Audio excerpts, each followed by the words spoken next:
Welcome to Ability Analysis, where we shall analyze all of the unlockable alternate abilities in the game before acting like a bunch of astrophysicists and pretend like we know what we're doing. Today, we will be soaring swiftly through the skies and take a look at the Red Artichoke drone and all of its statistics and quirks. Let's get started.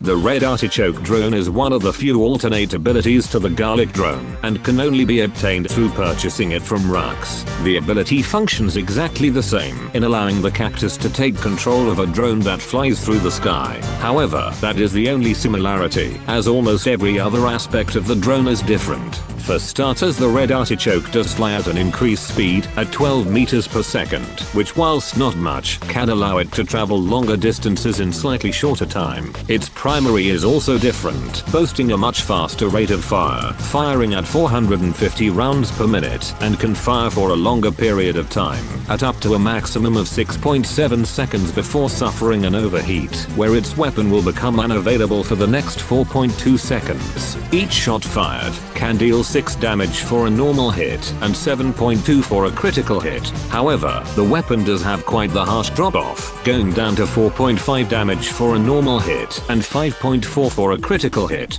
The airstrike is also changed, being of a mixed hybrid between the Garlic drone and Artichoke drone. When you take control of the drone, the airstrike has an initial cooldown of 5 seconds and 10 seconds for every use afterwards. The airstrike drops 3 explosive cores that explode after a 1-second delay. Each cob can only deal 10 damage within a generous radius, which equates to 30 if all 3 hit the target within the blast zone. Each cob also deals 10 additional damage if it lands directly on top of an enemy. Like the other drones, once the drone either expires or is destroyed, the ability will go on a 60-second cooldown.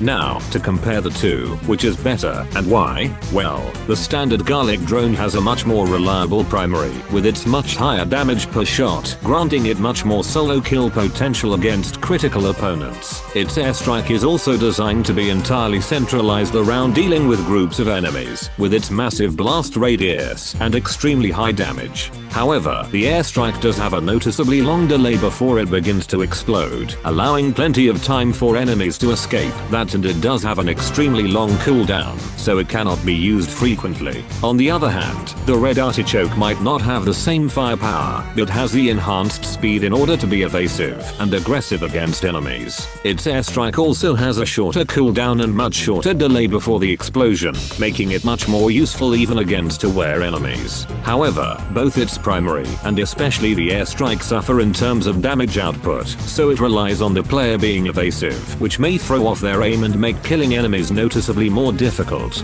Both drones have an initial cooldown on the airstrikes, and both drones have a 60-second cooldown. So, with the comparisons out of the way, which is better at what? Well, if you are wanting a drone that has reliable kill power and an airstrike that, whilst not effective against players with a lot of game sense, can still force them off objective and cause massive damage, then the standard Garlic drone is your go-to option. If, however, you're wanting a drone for more aggressive usage and for annoying the ever-living shit out of a single player for shits and giggles, then the Red Artichoke is your go-to option. As for my final verdict, across all scenarios and capabilities, I would have to go with the normal Garlic drone, for whilst the Red Artichoke can be used for much more aggressive plays, its damage output is simply too low and unreliable.